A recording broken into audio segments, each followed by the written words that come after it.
নমস্কার বন্ধুরা, সর্বাণীর রান্নাঘরে আবারও চলে এসেছি নতুন একটা রেসিপি নিয়ে। আর আজকে আমি নিয়ে এসেছি ছোটো বাটির 1 বাটি সুজি। সুজিটাকে প্রথমে মিক্সিং বোলের মধ্যে ঢেলে নেব। সুজিটা ঢেলে নেওয়ার পর এখন ওর মধ্যে দিয়ে দেবো পরিমাণ মতো লবণ। লবণ আর সুজিটাকে ভালো করে মিশিয়ে নিতে হবে। আমি এই ছোটো বাটির মাপে 1 বাটি সুজি নিয়েছিলাম, এখন এই বাটির মাপেই নেব 1 বাটি গরম জল। প্রথমে হাফ বাটি গরম জল সুজির মধ্যে ঢেলে দেবো। জলটা দেওয়ার পর সুজির সঙ্গে ভালো করে মিশিয়ে নিতে হবে। হাফ বাটি জল মিশিয়ে নেওয়ার পর বাকি জলটাও আমি দিয়ে দেব।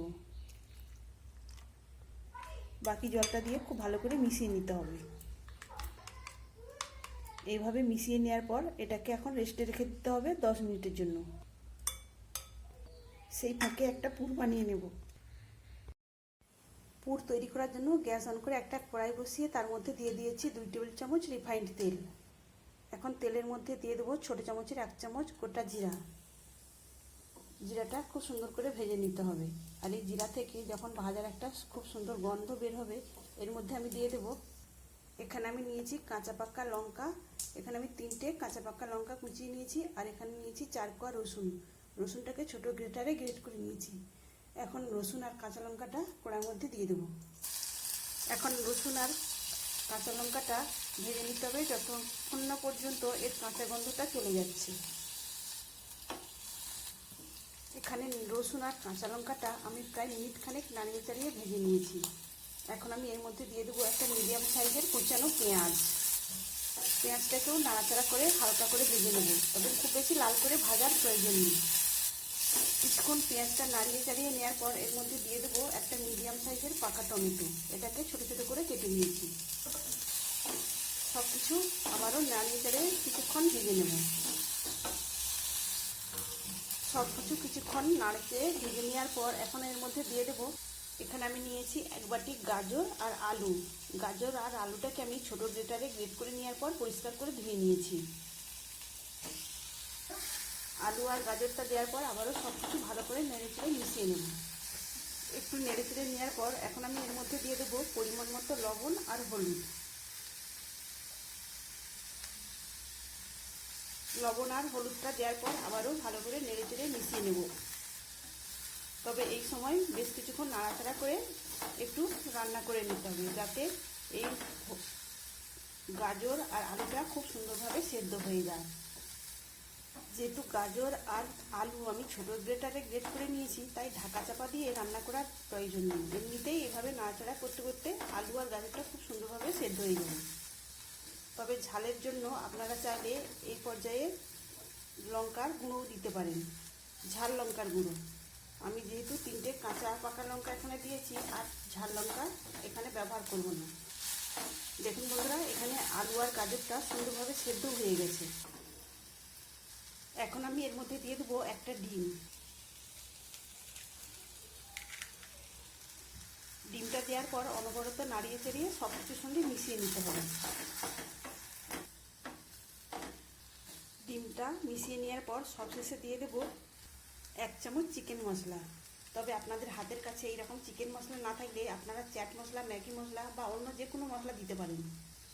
মশলার সঙ্গে সব কিছু ভালো করে নেড়ে চেড়ে মিশিয়ে নিলেই আমার তৈরি হয়ে যাবে ভীষণ সুস্বাদু একটা পুর।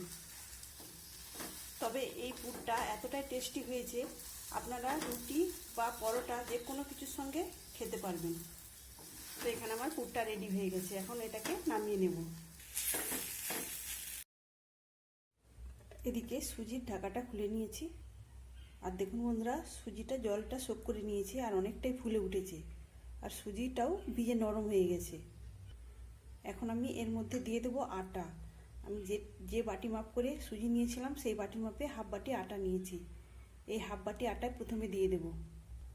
প্রথমে এই হাফ বাটি আটা দিয়ে আমি ভালো করে মিশিয়ে নেব। যদি মনে হয় আরও দিতে লাগবে তখন আমি আবারও দিয়ে দেবো। তো দেখুন, এটা অনেকটাই পাতলা মনে হচ্ছে, তো আবারও আমি হাফ বাটি আটা এর মধ্যে দিয়ে দেব। এখন এটাকে আমি হাত দিয়ে ভালো করে মেখে নেব। আমরা রুটি বা পরোটা বানাতে যেভাবে আটা ময়দা মেখে থাকি, ঠিক সেইভাবেই একটা ডো বানিয়ে নিতে হবে।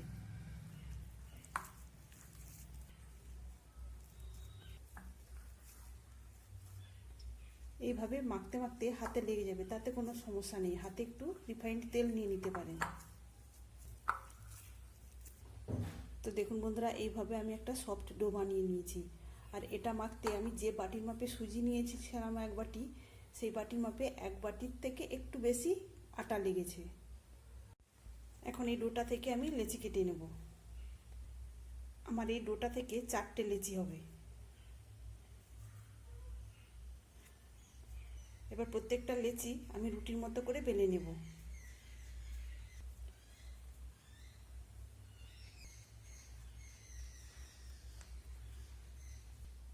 অল্প একটু আটা ছড়িয়ে দিয়ে আমি রুটির মতো করে বেলে নেব।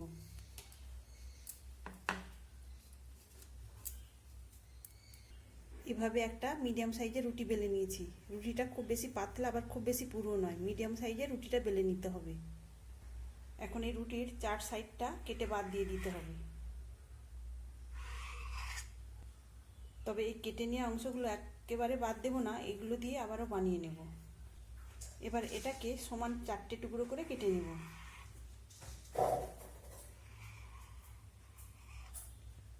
এখন প্রত্যেকটা টুকরোর এক সাইডে আমি যে পুরটা বানিয়ে রেখে নিয়েছিলাম সেটা দিয়ে দেব। পুরটা দেওয়ার পর এক সাইডে অপর পাশটা এইভাবে ভাঁজ করে নিতে হবে। ভাঁজ করে দেওয়ার পর সাইড থেকে এইভাবে চেপে চেপে দিতে হবে, তা নাহলে কিন্তু ভাজার সময় পুরটা বেরিয়ে আসবে। তো এইভাবে একটা আমি পুর ভরে নিলাম।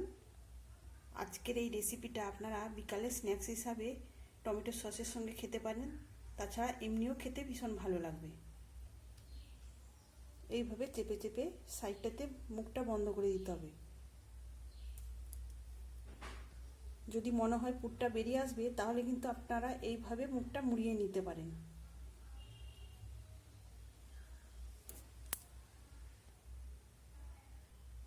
এখানে দেখুন বন্ধুরা, ছোট বড় করে আমি সবকটাতে পুর ভরে নিয়েছি। এবার এগুলোকে তেলে ভেজে নিতে হবে। তেলে ভেজে নেওয়ার জন্য এখানে ফ্রাইং প্যান বসিয়ে দিয়েছি গ্যাস অন করে। এখন ফ্রাইং প্যানের মধ্যে দিয়ে দেবো পরিমাণ মতো রিফাইন্ড তেল। তেলটাও গরম হয়ে গেছে। এখন আমি এক এক করে নাস্তাগুলো দিয়ে দেবো। তবে আপনারা চাইলে এগুলো ডুবো তেলেও ভেজে নিতে পারেন।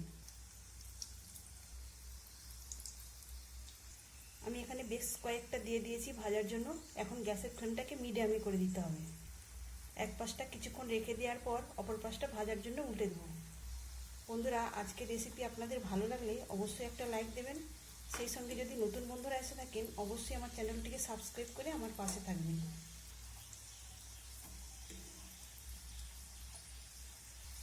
এভাবে বানিয়ে আপনারা কিন্তু বাচ্চাদের স্কুলের টিফিনেও দিতে পারেন, খেতে দারুণ টেস্টি হবে আর বাচ্চারা ভীষণ পছন্দই করবে। এখন একটা সুন্দর কালার আসা পর্যন্ত এগুলোকে উল্টে পাল্টে ভেজে নিতে হবে। দেখুন বন্ধুরা, কিছুক্ষণ আমি উল্টে পাল্টে ভেজে নিয়েছি আর উপরটাতে দেখতে কতটা সুন্দর লাগছে। আপনারা বিকালে মুখরোচক কিছু খাওয়ার ইচ্ছা হলে এইভাবে বানিয়ে নিতে পারেন। এগুলো ভাজা হয়ে গেছে, এখন আমি এগুলোকে তুলে নেব।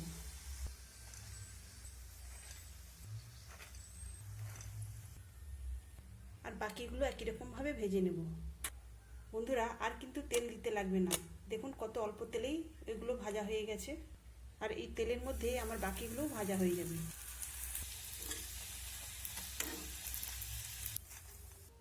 তাহলে বন্ধুরা, দেখতেই পেলেন মাত্র 1 বাটি সুজি অর্থাৎ 100 গ্রাম সুজি আর একটা ডিম দিয়ে কতগুলো আমার নাস্তা তৈরি হয়ে গেল। তাহলে বন্ধুরা, আজকের রেসিপি আপনাদের কেমন লাগলো অবশ্যই কমেন্ট করে জানাবেন। আজকের মতো আসি, সবাই ভালো থাকবেন, সুস্থ থাকবেন, ধন্যবাদ।